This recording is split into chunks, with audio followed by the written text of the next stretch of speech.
very satisfied. It's been great. We've had no issues. The last 5 years, it's been more than what we expected.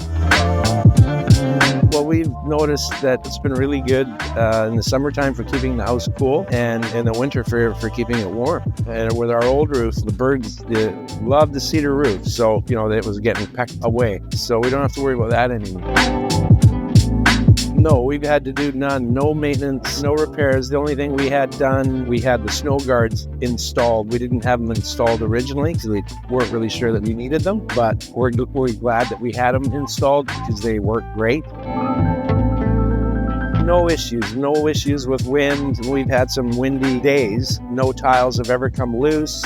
As far as the rain goes, you don't hear it. You don't hear like metal clanging on the roof, whether it's rain or hail, or it's been totally fine that way. Yeah, definitely we've noticed savings in our energy bill without question. We've been happy with the Interlock roof. I would definitely recommend it, hands down, over any other type of roofing material.